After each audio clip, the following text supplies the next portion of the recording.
રાજકોટ થેલેસેમિયાગ્રસ્ત બાળકોને બ્લડ પૂરતું મળી રહે તે માટે પ્રેસ કોન્ફરન્સનું આયોજન કરવામાં આવ્યું। રાજકોટ થેલેસેમિયાગ્રસ્ત બાળકોને બ્લડ પૂરતું મળી રહે તે માટે 20 ઓક્ટોબરના રોજ મેગા મેડિકલ માર્ગદર્શન સેમિનાર અને અનોદુત્સવનું આયોજન જીતુભાઈના જન્મદિવસ નિમિત્તે આ પ્રસંગે કરવામાં આવ્યું હતું। Story report by Sandeep Chavda સાથે કે ચોકસી, રાજકોટ। મિત્તલ ખેતાણી। હાજી, સમગ્ર સૌરાષ્ટ્ર કચ્છના થેલેસેમિયા પીડિત બાળકો માટે શહેરની ખૂબ જાણીતી સેવા સંસ્થા વિવેકાનંદ યુથ ક્લબ, હરિયર સોસાયટી તેમજ અખિલ સૌરાષ્ટ્ર રઘુવીર સેના રાજકોટના સહયોગથી તેમજ જય જીતુલભાઈ કોટેચા જે પોતે એક થેલેસેમિયા પીડિત યુવાન છે, દિવ્યાંગ છે, એના જન્મદિવસને નિમિત્ત બનાવીને જીતુલભાઈ કોટેચા, દીપાબેન કોટેચા, કોટેચા પરિવાર તેમજ કોટેચા પરિવારના કપિલભાઈ કોટેચા, સમગ્ર કોટેચા પરિવારે એવું નક્કી કર્યું કે આપણે આપણા ભગવાનની ઠાકોરજીની ખૂબ દયા છે, આપણે આપણા બાળકની જન્મદિવસની ઉજવણી એક અલગ રીતે કરીએ। અને એમાં ખાસ કરીને થેલેસેમિયા, આપ સૌને ખ્યાલ જ છે કે થેલેસેમિયા એ લોહીની વારસાગત બીમારી છે। દર મહિને 2 થી 3 વાર લોહી ચડાવવું પડતું હોય છે, અનેક દવાઓ, અનેક ઇન્જેક્શન, મોંઘી સારવાર, એક આખો પરિવાર આપણે એમ કહી શકીએ કે ખૂબ આર્થિક રીતે, સામાજિક રીતે, માનસિક રીતે, સામાજિક રીતે ખુંવાર થઈ જાય છે। મને કહેતા આનંદ છે કે રાજકોટના, સૌરાષ્ટ્રના તમામ પ્રિન્ટ અને ઇલેક્ટ્રોનિક મીડિયા, ડિજિટલ મીડિયાના પત્રકાર મિત્રોનો આ રોગની નાબૂદી તેમજ આ જે પીડિત બાળકો છે તેના પ્રત્યે ખૂબ સંવેદના હોય છે।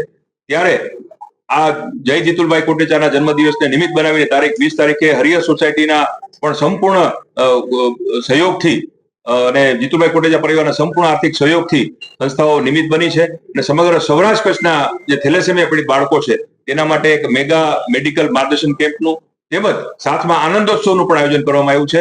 હું અનુપમભાઈ દોશીને વાત કરીશ કે તેઓ વિશેષ વિગતો આપશે। આપણે જાણીને ખ્યાલ આવશે કે અહીંયા ઘણા બધા થેલેસેમિયા પીડિત બાળકો પણ અહીંયા બધા ઉપસ્થિત છે। આ બધા બાળકોના જેનો જન્મદિવસને નિમિત્ત બનાવીને આપણે આ આખું કાર્યક્રમનું આખું આયોજન કર્યું છે। પોતે વ્હીલચેર ઉપર છે એટલે આપણે તેને ત્યાં આપણે રાખ્યા છે। સાથે તેમના માતા છે દીપાબેન, જીતુલભાઈ કોટેચા અમારી સાથે બેઠા છે, કપિલભાઈ ખાસ પોરબંદરથી આ કાર્યક્રમ માટે અહીંયા આવ્યા છે, રવિ ધાનાણી જે થેલેસેમિયા પીડિત યુવાન છે, અને હું અનુપમભાઈને વાત કરીશ કે આગળની વાત કરશે। આજે આગામી તારીખ 20મી ઓક્ટોબરના રોજ રાજકોટના હરિયર સોસાયટીના હોલમાં જય જીતુલભાઈ કોટેચાના જન્મદિવસ નિમિત્તે રાજકોટ સહિત સૌરાષ્ટ્રના થેલેસેમિયા પીડિત બાળકો માટે મેડિકલ માર્ગદર્શન કેમ્પનું આયોજન કર્યું છે। સાથે સાથે આનંદોત્સવનું પણ આયોજન કર્યું। મેડિકલ માર્ગદર્શન કેમ્પ એટલા માટે કે બાળકોને અત્યારે નવી સારવારની માહિતી મળે, નવી સુવિધાઓ જે મેડિકલ ફેકલ્ટીમાં આવી છે એનું જ્ઞાન મળે અને સારામાં સારી સારવાર કઈ રીતે મળે એનું માર્ગદર્શન મળે। એટલા માટે અમદાવાદની Trisha multi speciality hospital doctor Nishak Thakkar એ જાણીતા હેમોટોલોજીસ્ટ છે, એ રાજકોટ પધારવાના છે, એ બાળકોને માર્ગદર્શન આપશે। સાથે સાથે રાજકોટના doctor heart specialist doctor Rajesh Teli એ પણ હાર્ટ સંબંધી માર્ગદર્શન આપશે બાળકોને। અને આ કાર્યક્રમમાં સૌરાષ્ટ્ર કચ્છના બાળકો જોડાય। દિવાળીના દિવસો છે, નજીક છે, દિવાળી ખૂબ ત્યારે નજીક છે, પણ અમારો પ્રયત્ન છે કે સૌરાષ્ટ્ર કચ્છ, જામનગર, ભુજ, પોરબંદર, રાજકોટ સહિતના બાળકો આવે એવા મારી લાગણી છે। એના માટેનું મેં આયોજન કર્યું છે। બાળકોમાં ખૂબ ઉત્સાહ છે। ઘણા વર્ષો પછી રાજકોટમાં આપણા ઘરે કેમ્પ થાય છે અને મને કહેતા આનંદ થાય છે કે આવા કેમ્પ ભવિષ્યમાં અમે રાજકોટ સહિત દરેક જિલ્લા મથકે આવા કેમ્પો થાય, સ્થાનિક સંસ્થાઓનું સંકલન સાધી આગામી દિવસોમાં દિવાળી પછી પોરબંદરમાં કપિલભાઈ કોટેચા બેઠા છે, મને તેને ખાતરી આપી કે પોરબંદરમાં આવો કેમ્પ અમે સરસ કરી દઈશું। આ રીતે અમારો યોજના છે અમારી।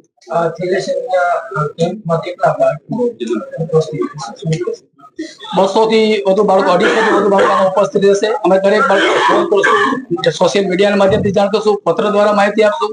જિલ્લા મથકે જે લોકો થેલેસેમિયાની પ્રવૃત્તિમાં કામ કરે છે એના આગેવાનોનો પણ સંપર્ક કરશું અને વધુને વધુ બાળકો આમાં જોડાય અને સારી અમને માહિતી મળે એવો અમારો પ્રયાસ રહેશે।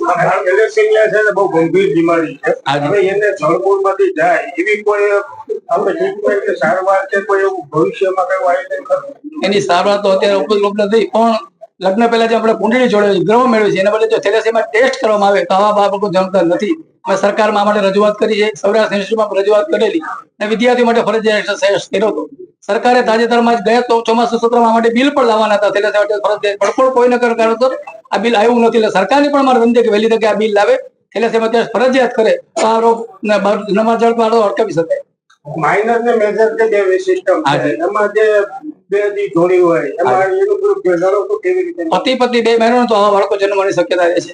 અમિતાભ બચ્ચન છે થેલેસેમિયા માઇનોર છે, પણ જયા ભાદુરી છે થેલેસેમિયા માઇનોર નથી, એટલે એના બાળકો આવા જન્મમાં નથી। એટલે પતિ અને પત્ની માઇનોર ન હોવા જોઈએ, આનો નિયમ એક જ છે માત્ર। ખાસ તો મારો સંઘ છે એના નિમિત્તે અમે થેલેસેમિયા નાબૂદી અભિયાન વિચારીએ છીએ કે અમે કરશું તો એની પ્રેરણા મળશે. આ પોતે બાળક દર 15 દિવસે આ બધા બાળકોને 15 દિવસે 1 બોટલ 2 બોટલ 3 બોટલ બ્લડ કરાવવું પડે છે. એના માટે ખાસ બ્લડના કેમ્પની પણ વિશેષ અમારે જરૂરિયાત છે. બાકી તો અમારા રવિભાઈ વિશેષ માહિતી આપશે. પીડિત છે. સૌથી વધુ માહિતી ગુજરાતમાં બધા થેલેસેમિયા બાળકો રવિભાઈને પૂછે છે અને પોતે થેલેસેમિયામાં પીએચડી કરેલું છે. અત્યારે યુનિવર્સિટીમાં પ્રોફેસર છે ડિપાર્ટમેન્ટ. ખૂબ ઉત્સાહ, એને 40 વર્ષની ઉંમર છે. મહત્તમ આજની પ્રશ્ન એ છે કે મહત્તમ બાળકો આનો લાભ લે, કારણ કે વારે ઘડીએ અમે કેમ કરી શકતા હોતા નથી. અને બીજું કે આ બાળકોની જે જિંદગી છે ખૂબ પીડાદાયક હોય છે અને પરિવારની જિંદગી પણ ખૂબ પીડાદાયક હોય છે. એટલે સાથે આનંદોત્સવનું પણ આયોજન કરવું પડશે. Swaminarayan enterprise marketed by Florin venture private limited 78,000 સુધીની સરકાર માન્ય સબસિડીનો લાભ લેવા આજે જ મુલાકાત લો.